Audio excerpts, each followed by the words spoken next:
Pas envie de sortir, plus envie de débattre, rester dans sa tête, se faire des nœuds au cerveau, le sentiment d'urgence, voir ses perspectives d'avenir s'enténébrer, plus envie de se confronter à ce qui est devenu pour ainsi dire abominable, voire insupportable à savoir, l'extérieur, et finalement cultiver ce que j'appellerais pudiquement une tristesse solitaire. Oui, cet épisode s'inscrit dans une série d'épisodes dédiés à la santé mentale liée à nos prises de décision, à nos propres prises de conscience. Lors de l'épisode précédent de ton podcast Afro-Vegan, on parlait de charge mentale. Là, nous allons parler d'anxiété sociale. Mais à ma façon. Générique. Salutations et bienvenue dans ton podcast Afro-Vegan. Ici Charlotte la fille aux fleurs derrière le micro, venue semer quelques petites graines chez toi. Durant tout l'été, je me propose de t'accompagner avec l'un de mes sujets de prédilection, à savoir l'afro-véganisme. C'est parti, nous rentrons dans le vif du sujet. L'anxiété sociale liée à nos prises de conscience. Il s'agit du deuxième point du devis proposé lorsqu'on refuse de servir ce système macabre qui nous fait toutes et tous aller droit dans le mur. Dans un premier temps, je te propose d'identifier ce qui procure cette anxiété sociale. Est-ce là l'énergie dépensée dans des débats? Je pose la question. Est-ce le fait de rencontrer de nouvelles personnes? Est-ce le fait de rencontrer de nouvelles personnes qui probablement te paraîtront décevantes? Est-ce le fait de rencontrer, voire confronter des personnes qui n'auront pas les mêmes idées, pas les mêmes pratiques, pas les mêmes priorités que toi? Je sais pas, je pose la question. Moi-même, oui, on va dire oui, en tant qu'introvertie, dès que je sors de mon microcosme, je ne suis pas toujours des plus confortables, hein. Mais là encore, ça se travaille. Je pense pas qu'il soit nécessaire d'aller contre sa nature tout le temps, mais je pense qu'on a des leviers et je pense que oui, ça se travaille. Afro-vegan ou pas, tu n'es pas obligé de marcher avec tout le monde. L'incompatibilité sur des sujets fondamentaux existe. Et comprendre ceci pour ainsi dire changer de focus peut être utile à ton confort. Regarde, si tu dois aller à une soirée, un dîner, un meeting, une conférence, identifie ce qui t'effraie, ce que tu appréhendes. Puis, réfléchis au pourquoi à la base tu y vas et reste concentré là-dessus. Parce que l'un des effets de l'anxiété sociale est l'isolement subi. Donc, quand tu sais pourquoi tu veux y aller, tu y vas, tu agiras en fonction de ce pourquoi, de ton pourquoi. Tu sauras si tu dois y aller ou pas. Tu pourras également faire une contre-proposition qui te conviendrait davantage, puisque tu auras identifié les petites choses ou grandes choses qui t'effraient, que tu appréhendes en tout cas. Identifie les éventuels éléments perturbateurs. Ça te permettra d'arriver paré, puisque l'anxiété sociale, l'anxiété de manière générale est clairement liée à la gestion de l'inconnu.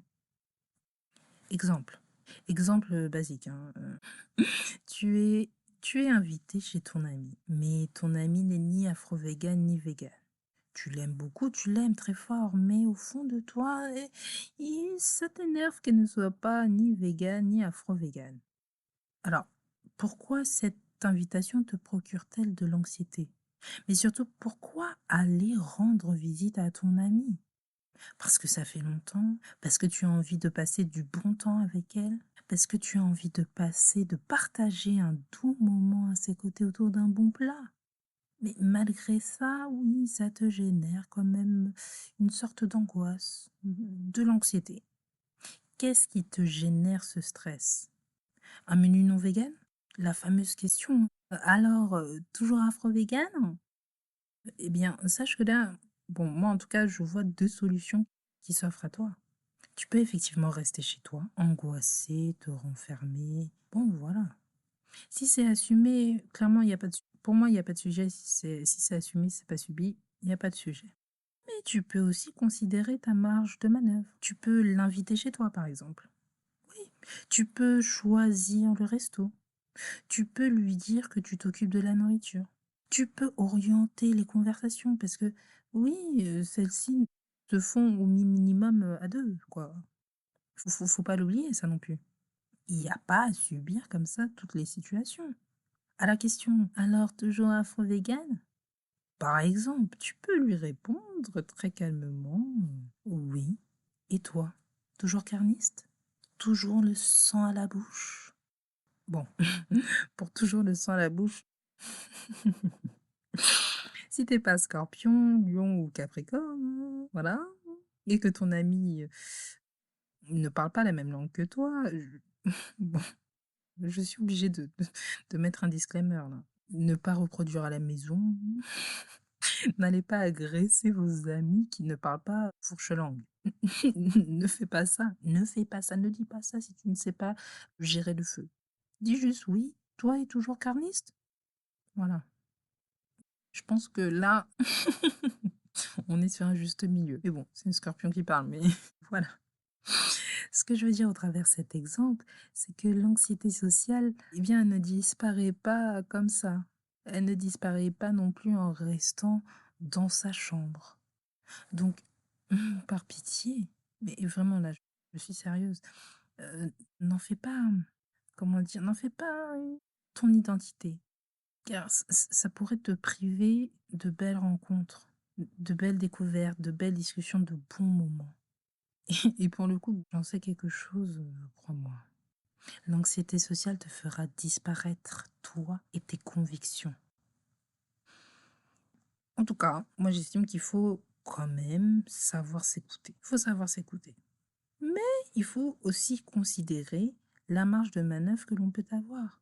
Si tu te rends compte que ton pourquoi n'est pas assez puissant et qu'en plus de ça, bon, la marge de manœuvre nécessaire à ton confort minimum n'est vraiment pas optimale, eh bien, franchement, moi je pense que c'est ok d'annuler. Annule, fais autre chose. Mais ne te morfonds pas sur la décision que tu auras prise en pleine conscience. C'est marrant, quand je vous dis ça, je me parle aussi à moi-même, hein, donc mais et puis même, tu sais, je vais te dire, en réalité, lorsqu'on dézoome un peu, l'anxiété sociale nous met le nez dans notre humilité. On ne peut pas tout contrôler, on ne peut pas tout maîtriser, que ce soit les siens, les autres ou l'inconnu. Ah vraiment Charlotte, quel beau final. Je peux pas finir sur ça, sur l'humilité là, attends, je vais trouver autre chose. Je reformule. 2 minutes, 2 secondes. Certes, on ne peut pas tout contrôler, tout maîtriser, mais on peut essayer. On peut être acteur des situations. Ne pas renoncer à son pouvoir est très important car en face, chez les carnistes notamment, les gens ne se privent pas. Ils ne se privent pas. Leur brancalité ne les arrête en rien. Donc non, non, non, tu as le droit de vivre ta best life. Il faut vraiment, à mon sens, hein, faire les gros yeux à ce devis dégueulé là qui nous propose anxiété sociale, tout ça, tous ces gros mots là qui... Non, il faut lui faire les gros yeux. Il faut lui faire les gros yeux parce que ce devis-là te dit que tes prises de conscience te coûteront ta santé mentale. Et ça, on dit non, on refuse.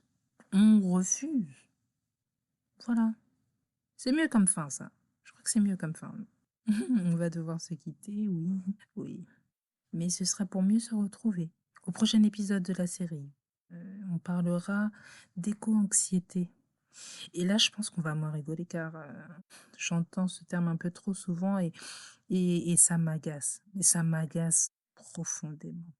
Encore une fois, je ne suis pas d'accord avec le devis proposé et il faut qu'on en parle. On va traiter le sujet et puis on va terminer avec ça quand même, hein? Hein? Quoi qu'il en soit. J'espère que cette petite balade Spotify ou YouTube t'aura plu, t'aura été utile d'une manière ou d'une autre. En attendant, tu connais la chanson. N'oublie pas de t'abonner, liker, partager, lâcher des étoiles sur Spotify et tutti quanti. C'était Charlotte, la fille aux fleurs derrière le micro, venue semer quelques petites graines chez toi. Bye bye. Ah oui, et j'ai fait un sondage sur Spotify, hein, n'hésite pas à répondre. Voilà, bisous.